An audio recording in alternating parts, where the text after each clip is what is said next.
नमस्कार, मैं विभा त्रिपाठी। बायोलॉजी का जो मैंने पहले केंद्रक के कार्य और कोशिकाओं के कार्य ये सब हमने बता दिए थे। ठीक है, उसी के आगे हम लोग कंटिन्यू करेंगे और हमारे आगे जो यूकैरियोटिक एंड प्रोकैरियोटिक था, उसी का जो है वो यूकैरियोटिक सेल के बारे में हम बात करेंगे। अगर हम बात करते हैं कि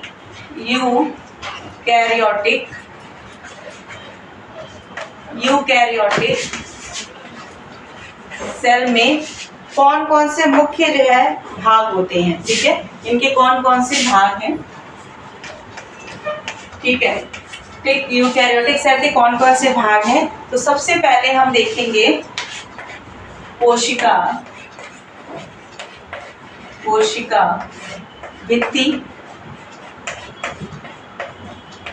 भित्ति। दूसरा है प्रोटोप्लाज्म, जिसको हम लोग क्या कहते हैं, जीवद्रव्य कहते हैं, जीवद्रव्य। और तीसरा क्या है, रिक्तिकाएं।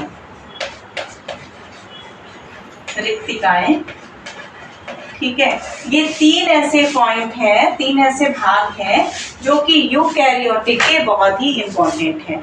यूकैरियोटिक जो अगर हम बात करते हैं यूकैरियोटिक सेल में, तो यूकैरियोटिक सेल चाहे वो पादप सेल में हो चाहे वो जंतु सेल में हो, ठीक है, उसमें ये तीनों पाए जाएंगे। लेकिन एक डिफरेंस रहेगा आपका जंतु और पादप में, ये जो है कोशिका भित्ति जो है वो जंतु सेल में, ठीक है, जंतु कोशिका की अगर हम बात करते हैं तो जंतु कोशिका में आपका जो कोशिका भित्ति है वो एब्सेंट होती है। ठीक है, सिर्फ दो ही चीज यहाँ पे होगी, एक तो जीवद्रव्य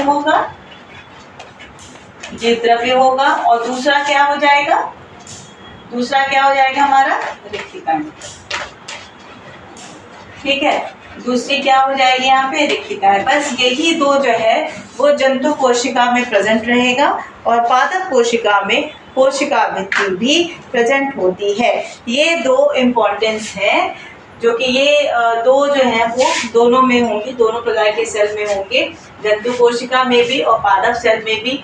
और ये तीनों जो होते हैं या ये जो दोनों जो होते हैं, बस जंतु में यही तो एब्सेंट है आपका। ठीक है, अगर हम भाग की बात करें तो यूकैरियोटिक में ये तीनों जो है वो इम्पोर्टेंट रखते हैं।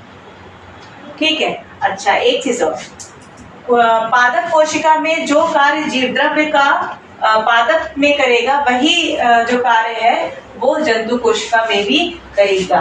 ठीक है, कहने का मतलब ये है कि इनके पास जो द्रव्य है वो जीवन जीने के लिए इम्पोर्टेंस है, इसीलिए उसका नाम क्या है, जीवद्रव्य रखा गया है। ठीक है, पादप कोशिका में भी अगर हम जीवद्रव्य को काट देते हैं तो वो सेल क्या हो जाएगी, कोई तरीके से डाई हो जाएगी, मतलब वो जीवन जीने का कोई भी उसमें कार्य नहीं होगा। ठीक है, तो जीवद्रव्य कार्य जो पादप कोशिका में होगा वही कार्य जंतु कोशिका में होगा।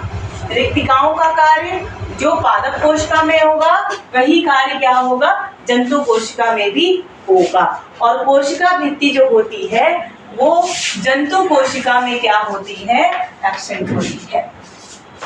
समझ में आ गया क्या? चलो, इसी के आगे अगर हम आप बात करते हैं जीवद्रव्य की, क्योंकि सबसे इम्पोर्टेंट क्या है, जीवद्रव्य। जीवद्रव्य जो है वो पादप और जंतु दोनों में पाया जा रहा है। तो जीवद्रव्य की अगर हम बात करते हैं, ठीक है, जीवद्रव्य की अगर हम बात करते हैं ना, तो उसमें क्या है, जैसा कि नाम से ही है, जीवन वाला द्रव्य या जीवन से रिलेटेड, या हम कहें कि जीवन की सारी चीजें इसमें इंक्लूड होगी जो जीवन जीने के लिए चाहिए, या हम कहें जीवन का सार। जीवन का सार कौन है, जीवद्रव्य। मतलब कोशिका के अंदर ऐसा कौन सा पदार्थ है जो जीवन जीने के लिए इम्पोर्टेंट है, तो वो क्या है, जीवद्रव्य। ठीक है, अच्छा, इसको जो सबसे पहले जो बताया था वो हक्सले ने बताया था। किसने बताया था, हक्सले ने बताया था।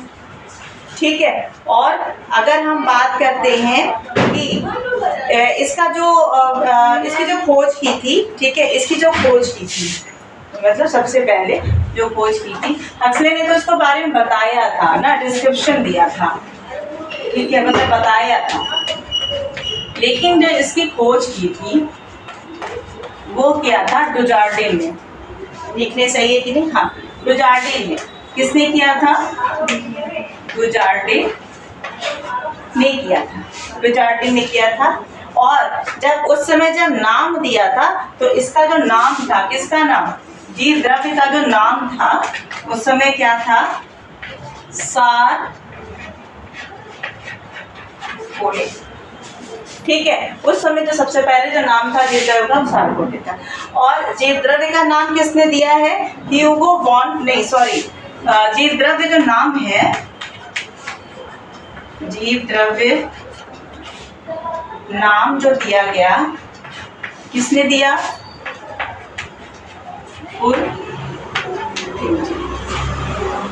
पुरकिंजे ने इसका नाम दिया था। समझ में आ गया? तो ये हमारा आज का जीव द्रव्य का टॉपिक था। और यूकैरियोटिक सेल में कौन से मुख्य भाग हैं इसके बारे में हमने बताया। अगर आपको ये वीडियो अच्छा लगा है तो प्लीज़ लाइक एंड सब्सक्राइब जरूर करिए, शेयर भी करिए। अगर आप सब्सक्राइब करते हैं तो इससे हमें उत्साह होगा और इस टाइप के वीडियोस हम और भी बना सकते हैं। धन्यवाद, थैंक यू।